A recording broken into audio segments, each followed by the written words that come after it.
I will call the meeting to order. This is the Development Review Board meeting for, what are we, August 20th.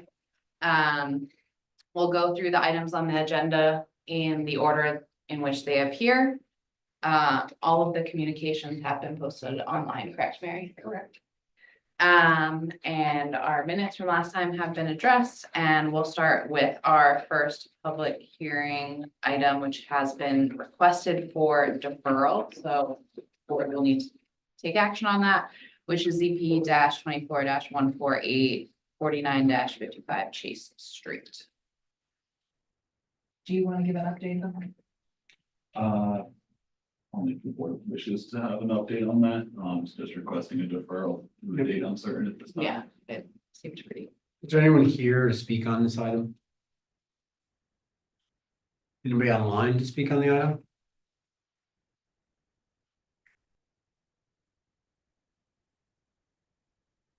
If there's anybody online that wants to speak on the Chase Street item, would you raise your hand, please?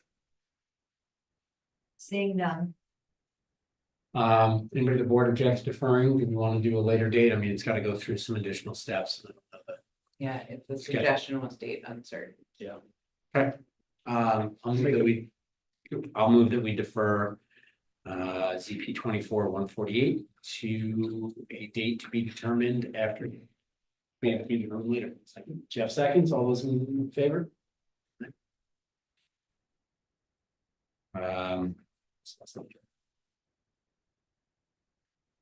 Next item on our agenda.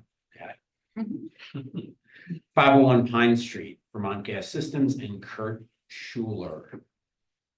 This is the applicant here? Kurt, come on up. Come on up. Yep, up there. And is there anyone else here to speak on this application? Online or anybody? So, Kurt, would you raise your right hand? You swear the testimony you're about to give is true and correct under the pains and penalties of perjury? Sure, yes. Okay. So. Okay, can I make a disclosure? Yes. Have on occasion worked through BGS. I have not been involved in this project since the time. I have any reason to think I would not vote in a way that's unbiased. Okay. So I remember this coming before us before. This is, we granted a permit for essentially food trucks at this site, which is over there with the, by that little brick building with sort of the face painted on it. Correct. Well, actually, it's on the other side of BED. Yeah, okay. And you're looking to extend it for 1 year. Or extend it. Right? Correct. And you weren't able to get started because the corrective action plan for the site hadn't been approved. It's been approved, but it hasn't been implemented yet because this is kind of a low priority in the state's agenda. Okay. Is that action the state needs to take? Yes. I think they're possibly incorporating the cap with the spa. Maybe doing it all in one fell swoop, but I'm not positive. I'm waiting for a call back from the state. And this is a Scott project. It is, but I can speak on it if you have questions. Yeah, so the recommendation was a denial, which is honestly the first time I've ever seen denial for a 1 year extension made during the time period. Can you walk us through that? Sure. Quite typically, when people come in and ask for a time extension and it requires DRB review if it's been a conditional use or a variance approval. This was a conditional use review. So the project was approved in June of 2022, but it was subject to federal or state permitting. So the corrective action plan was issued in June of 2023, which would have been the decision date. However, in August of 2023, the city adopted the South End Innovation District, which effectively changed the regulations for this area. So one of the requirements for a time extension approval is the project must be compliant with current zoning regulations. The basic premise here is this project was approved, the zoning regulations changed after its approval date, and the current regulations will allow this now, as it's been previously approved. And the specifics of I could see here in the staff report, that something about parking between the buildings and the street, is that? Well, Correct. that is one of the requirements under the SCID. There can't be any parking between buildings and the street. This approved plan has parking spaces in front of buildings. There's also a requirement for green stormwater infrastructure that is partially satisfied in the application Mr. Schuler had approved, but not completely. I believe the staff report said, with revised plans, it may be possible to reapply and get an approval, find it compliant with the zoning regulations. But as it was approved in June of 2022, or effective date, June of 2023, it is non-compliant with SEID, which are the current If they regulations. had started construction, this would be a moot point. That's true. I mean, once they start, they just shovel the ground. Just they could get an extension once they're under construction, but Well, Uh, construction hasn't happened, so that's no. Out of curiosity, does this approval also predate the removal of minimum parking requirements? I would have to check when that zoning amendment was adopted. What other green stormwater infrastructure would we be looking for?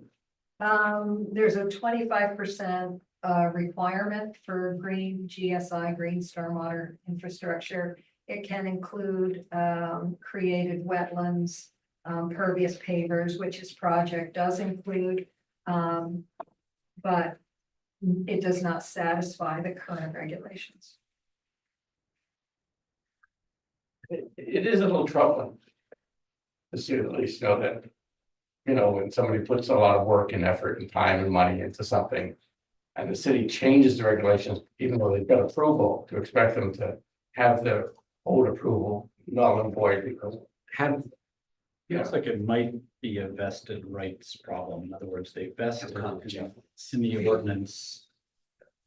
At the time they submitted their application, that application was approved. To be honest, I'm not sure we considered the question of whether the time extension language somehow negates that vested interest. The permit was issued with a requirement that you start within 1 year and complete within the typical time period. I think what makes this unique, though, I guess, is that as we have heard, the applicant can't do anything yet. It sits with the state. I don't know. It didn't look like there was any language in the ordinance. Can I ask a couple of questions? Sure. So after you got the approval, was there anything physically you had to do to go work on the cap? Did you have to put monitoring wells in? Did you have to do any site work? They did all that. They did After the permit was issued? before. Actually, I'm not sure. I had two applications. One was just for pads for food trucks, and then we redesigned it to have container kitchens. Right. And I'm not sure when they did the monitoring wells. It's usually during the phase 2 research, which is, so the application could have been during that time. I don't remember. I mean, I have no problems adopting the stormwater requirements. That seems like it's an easy fix. You issues removing the driveway. Mary, maybe you can answer that question. I'm pretty sure the parking was done away with by previous to this by somebody in city. I don't remember who, somebody at DE, Department of Public Works, basically overruled and said that I couldn't use that parking area. I don't have, maybe Caleb. I mean, so are you basically, is it just a loading on loading zone? Is that what? That's all it was, Okay. basically, maybe, handicap parking. But Do you need it for, like, would you be able to revise the site plan without it? I think so. And I'm willing to adopt the stormwater requirements. So all I'm asking you is an extension to revise it. And hopefully the state will act within the next year. Your preference is that it be revised rather than having to start a new permit. Yes, Well, the request is for a time extension of a permit that was already issued. Right. Sorry, so we could So extend it. we can't change conditions with a time extension. I don't think so. We could extend it and then he could come back seeking to amend it. Right. Waiting on the state anyway. There's nothing that would force them to. Well, if we do an extension though, without any conditions, right, there's no actual reasoning to come back, right? Yeah. It's just approving as is. Yeah. Sorry, I don't know what this language in the ordinance means, remains compliant with the current zoning regulations. Yeah. Yeah, Remains compliant implies that it was referring to the zoning ordinance it was approved under. Yeah, I have a lot of trouble seeing how a permit that's issued, when a time extension is made within the allowed time, gets around the vested rights doctrine of Smith and Winhall. There with a pending permits change during in that interim year. Yeah.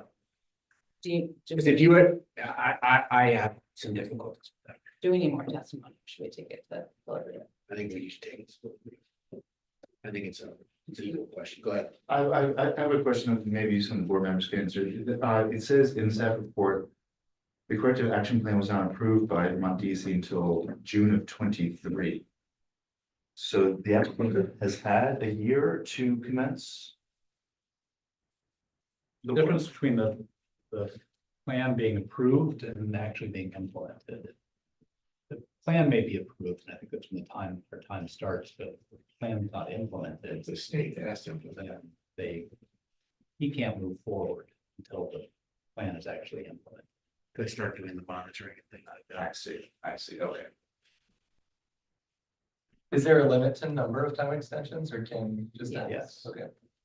I can answer the question about when the zoning amendment was to eliminate minimum parking requirements, and the effective date was February 15th, 2023. Is there anybody here online to speak on this application? I already asked, but I didn't see anybody. If there's anyone who would like to speak on this matter, would you raise your hand? Seeing none. All right, with that, we'll close the public hearing. Thank you. thanks.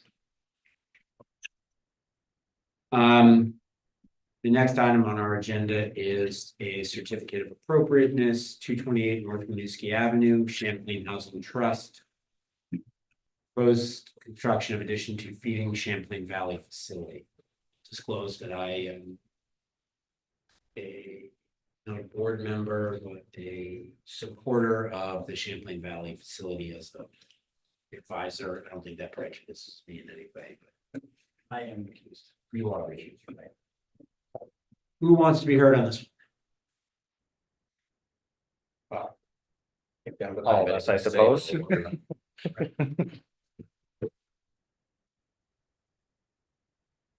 Anybody who wants to be heard on this, can you raise your right hands? Do you swear the testimony you're about to give in the matter under consideration is true and correct under the pains and penalties of perjury? Yes. That's right. We have all the plans, we have the project description. More than welcome to walk us through it as you think we need to, but maybe highlighting in general what the project is. Yep. Some of the key elements of it. Okey doke. Certainly don't need to go through every cut sheet. I am not planning to do so. Share. Thank you.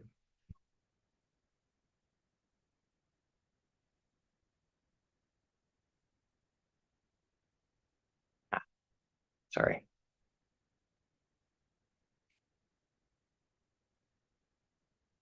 Okay. So my name is Sam Beal. I'm a principal at Duncan Winooski Architecture. I am going to introduce Travis Poulin, who's here from CVOEO. He's going to start us off by just giving a very brief overview of what Feeding Champlain Valley does. Donald Dugan is here from Champlain Housing Trust in case we have questions of the owner. And Scott Homestead from Krebs and Lansing is here in case anyone has questions about the civil or site plan. So Travis. There are two primary services that are offered by CVOEO out of this site, Feeding Champlain Valley, which is the largest food shelf in the state of Vermont, providing a food access network which distributes groceries, arranges for meal deliveries throughout areas of Chittenden County, runs the food access network, works with Head Start families, immigrant families, creates food lockers and other methods of distributing food to those in need throughout our county and technically throughout the 4 counties that CVOEO covers. A lot of folks visit the site to pick up groceries in person, and it is the hub of the administrators that work with people who are ordering online using PantrySoft, and then those deliveries are made to them. They're filled and made to them.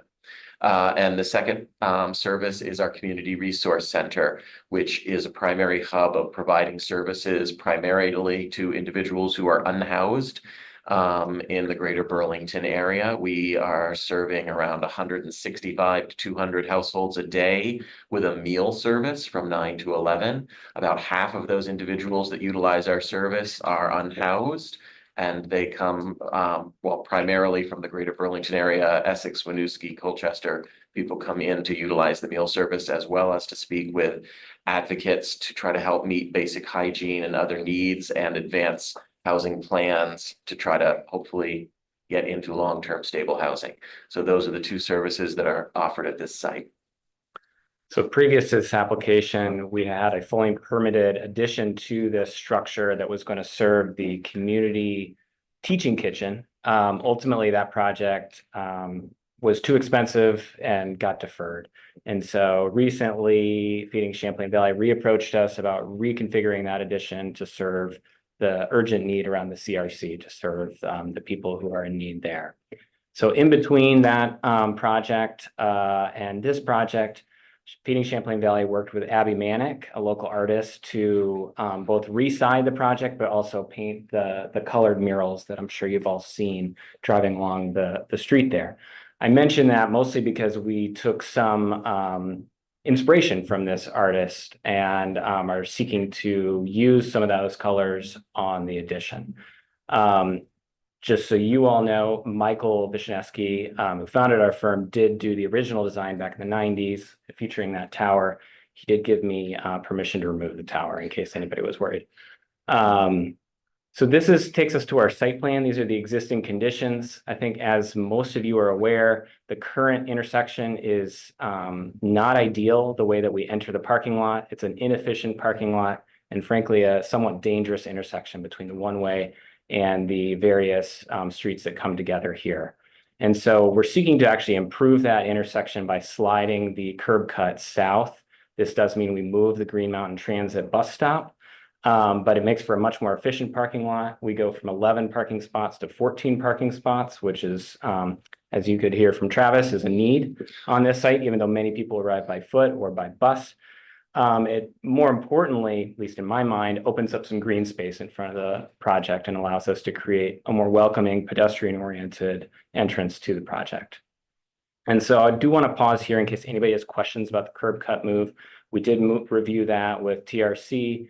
DPW is comfortable with this, and while it's not the perfect intersection, it is much improved over what currently exists, and that's why. they're comfortable with it. I did have a question about their request of like how you were gonna handle people wanting to go the wrong way down a one-way street, and if there's signage in the plan for that, or.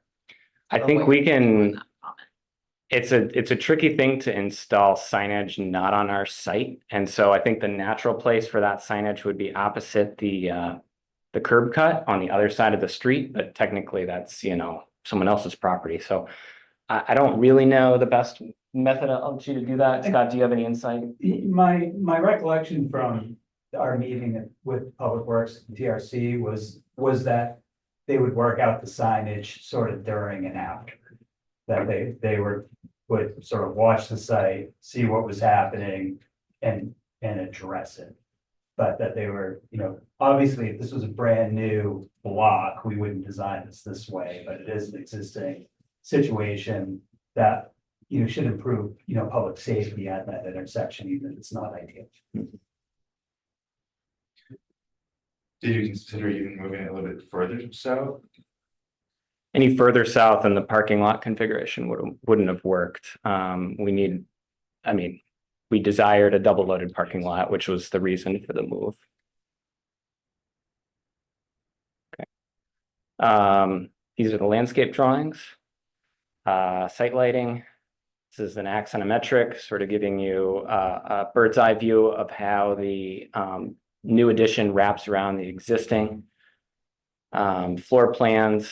We are extending that dining room to serve the CRC as well as a new classroom. We have a stair up to the second floor where we'll have lots of new spaces for Feeding Champlain Valley folks to start working out of their building again. They've been fully remote. Almost all of the Feeding Champlain Valley staff have been displaced and are working remotely. Right. In order to have us provide services there through the Community Resource Center. Mm-hmm. And it does satisfy the Vermont state rules around a second floor without accessibility. Exterior elevations.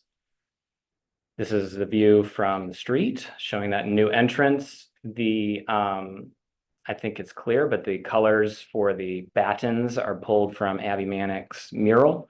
They are intended to reference the mural without slavishly imitating it. Ultimately, this siding is a vertical siding with battens. It's engineered wood siding from Louisiana Pacific, which we like for its embodied carbon footprint. Can I ask a question? Go ahead. So, the main entrance is under the overhang. Correct. Is there also a streetscape entrance? Yes. That's the sort of indent Yeah. in that that's maybe a little clearer on the elevation.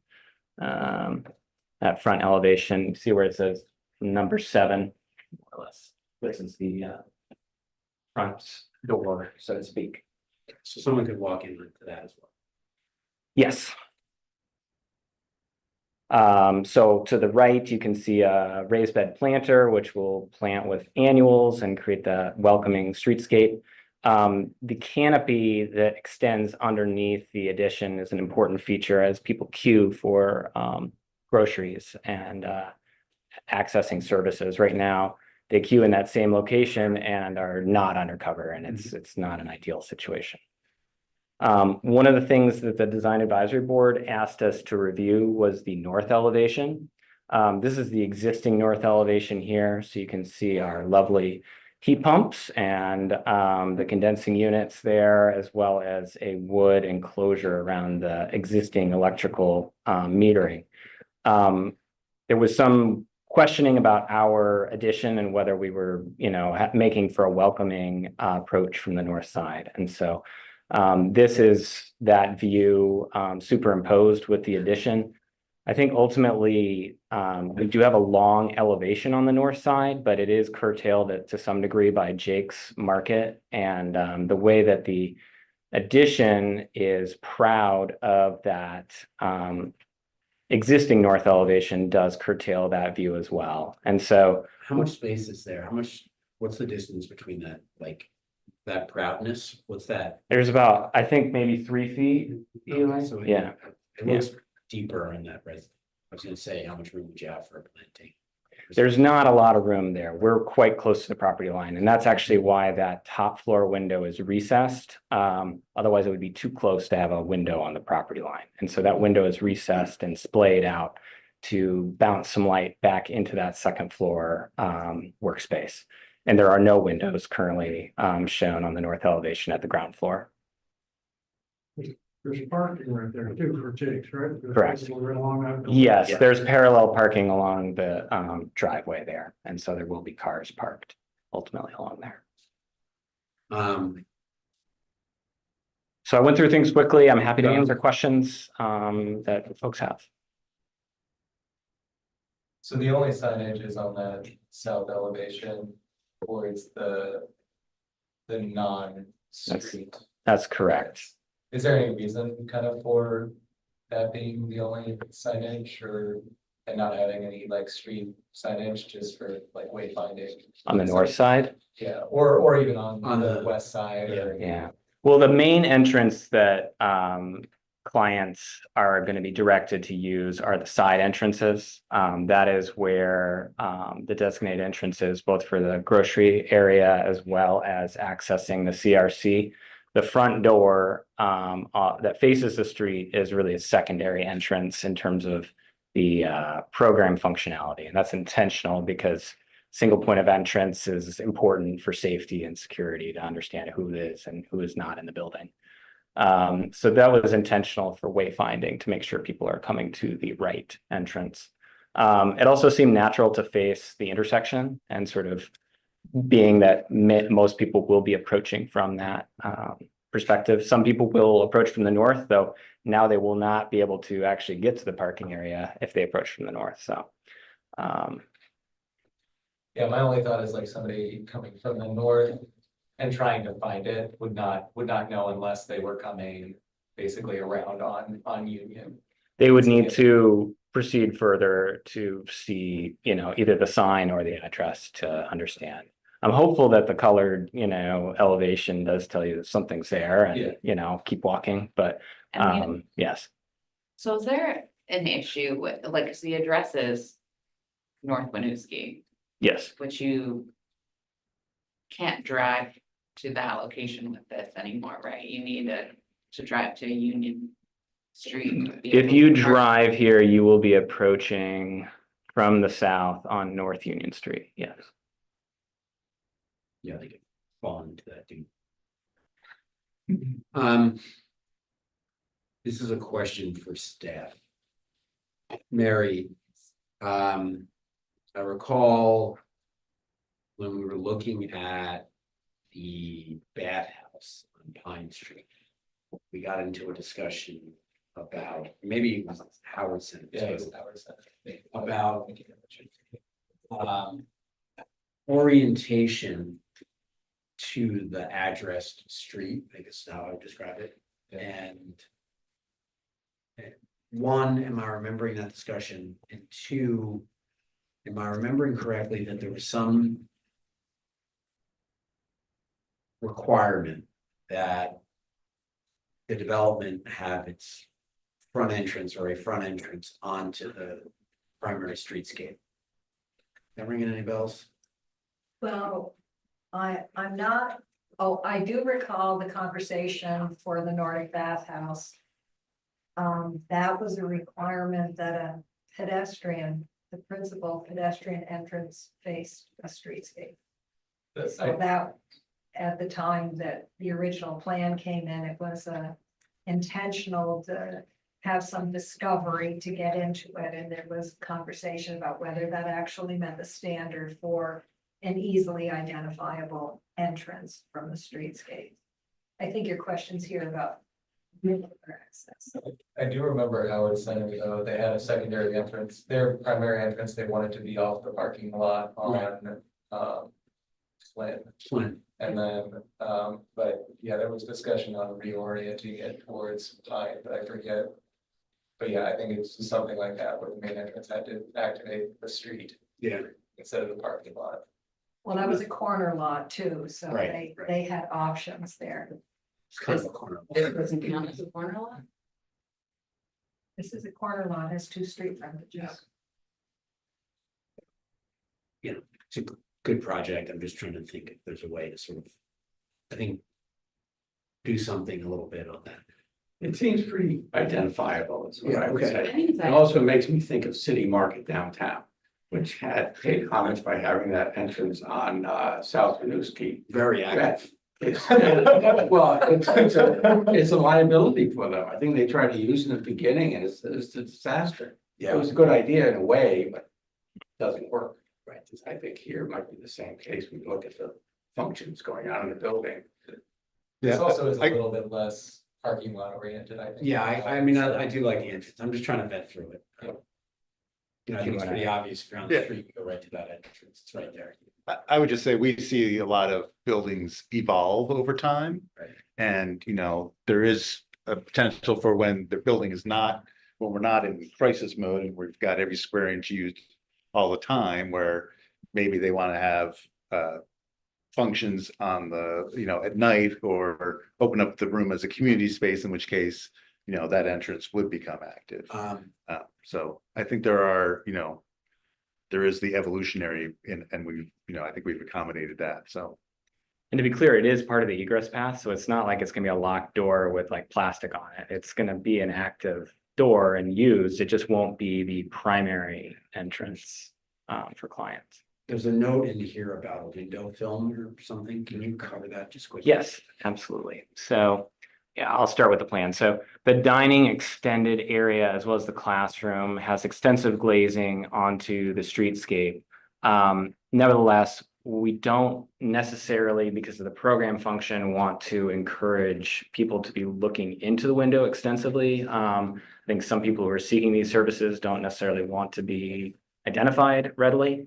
And so as a consequence, what we would like to do and what we proposed at the design advisory board is that the lower sashes of these vertical windows facing the street would get a privacy film attached. The upper sashes would remain clear so that you get nice light into those spaces, but You mean the ones along Winooski Avenue? yes, Yeah. yes. Not the ones going through the walkway?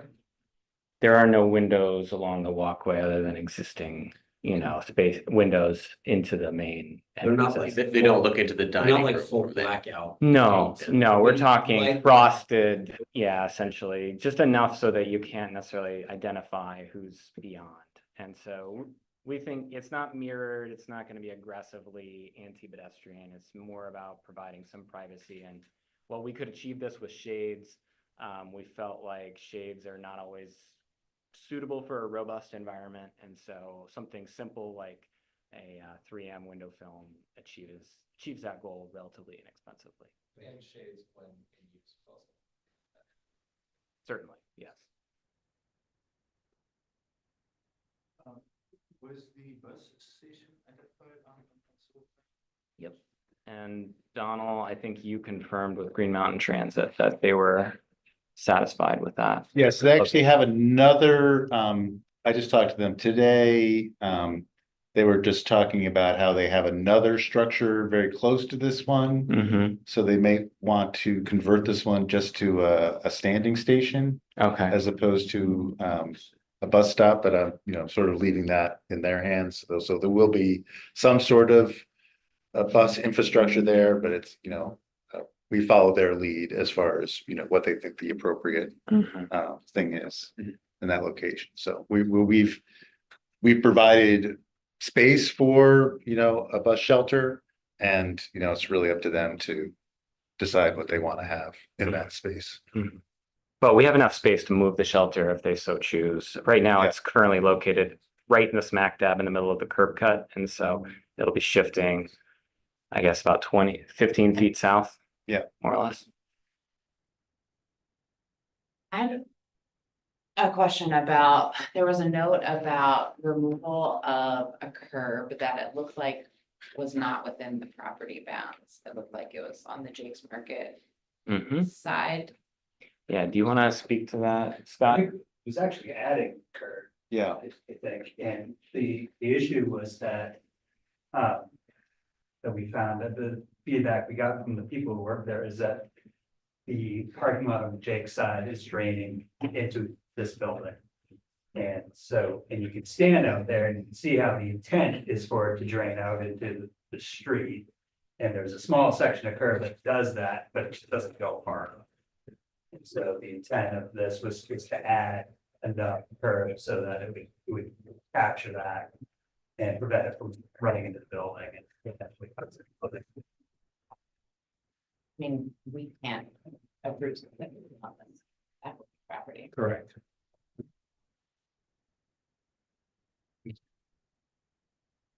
Is there anybody here online who wants to speak on this?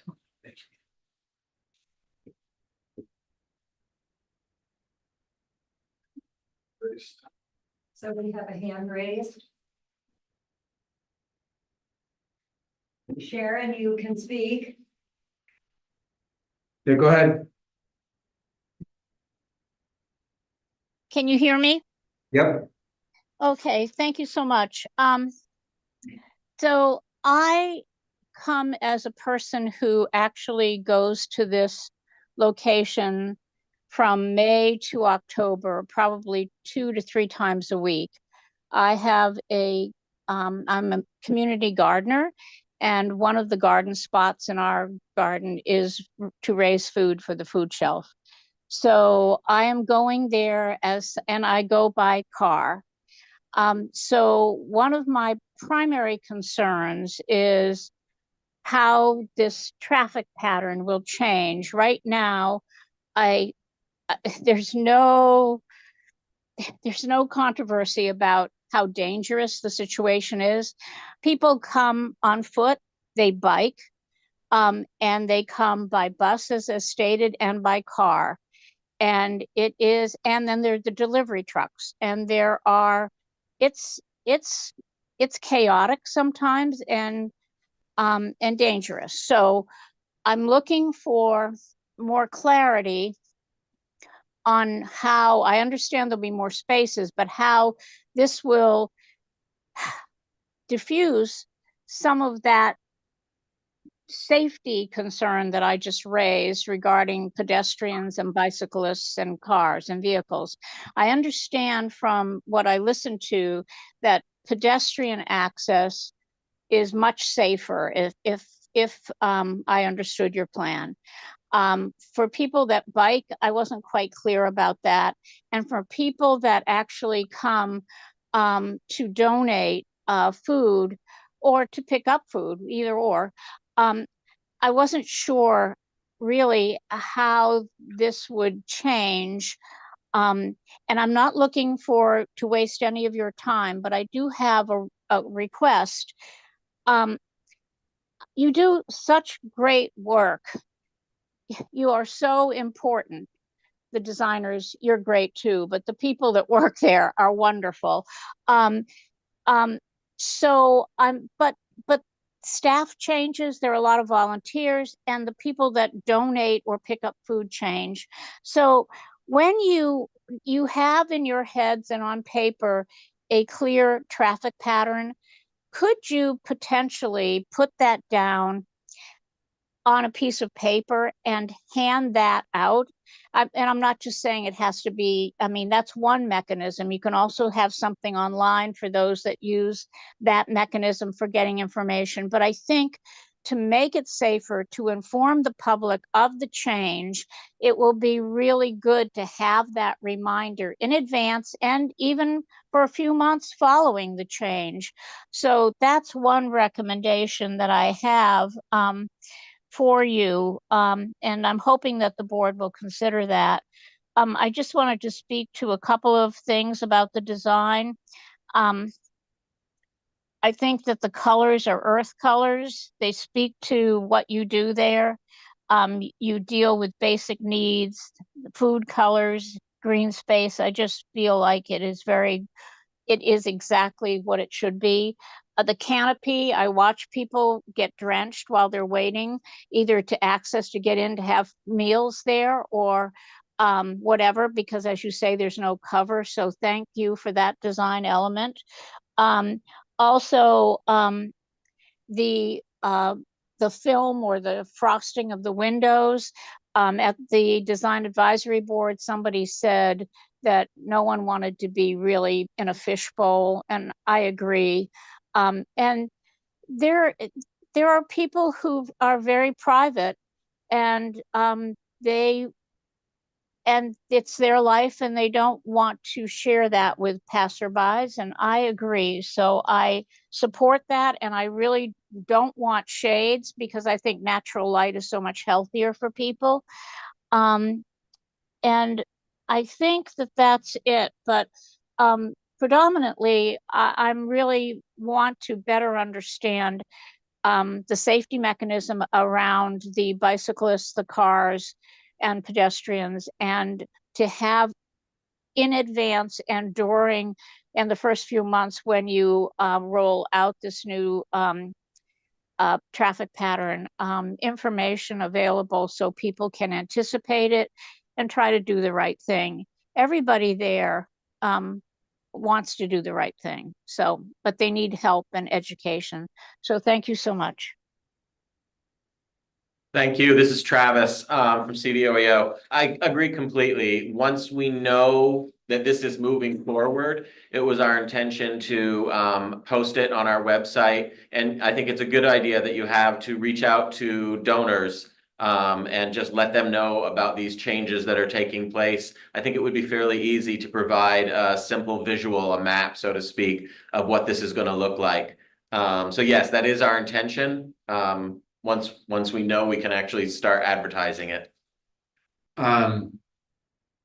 Just so I want to follow up on something Sharon said, and in the conditions, DPW recommended limiting vehicular access from North Union Street only and discourage any vehicles from going the wrong way at the intersection, and that seems to be met in the site plan. Do I have that right? That's correct. I would agree with that. Okay, thank you. So just, I wanted to call that out because, you know, it's important. Fair point. I've been there too. Kind of not exit. Maybe some temporary signage, even like just saying entrance to the sun is now on. Yeah, I mean, unfortunately, we're gonna have to shut the parking lot down to completely redo it. So there's gonna be sort of a natural break in the pattern because we're gonna disrupt the whole thing. So there's gonna be a before and after construction.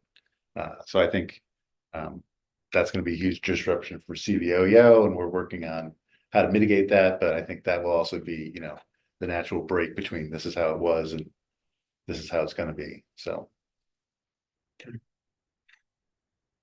Any other questions from the board? Are there any concerns about people sleeping under the canopy? No more so than we have about that issue everywhere. We are considering that, like how we're going to address that. We already do not allow folks to camp on the site, and we have had to repeatedly, in some instances, relocate folks and have them move. We work very closely with Parks and Rec. We work closely with the Burlington Police Department, Community Support Liaison Team, Pathways, Howard Outreach. The reality is that there is a portion of the population that we serve with some mental health illness and some substance abuse issues that we work with a lot. But yes, we will not be allowing that. And we know we're going to have to repeat that many times. All right, I think with that, we'll close the public hearing. Thank you. Thank you. Thank you. Thank you for your time. Short tonight. There is Appreciate it. nothing else on our agenda. So we are. Has it? You've been on these before. Okay.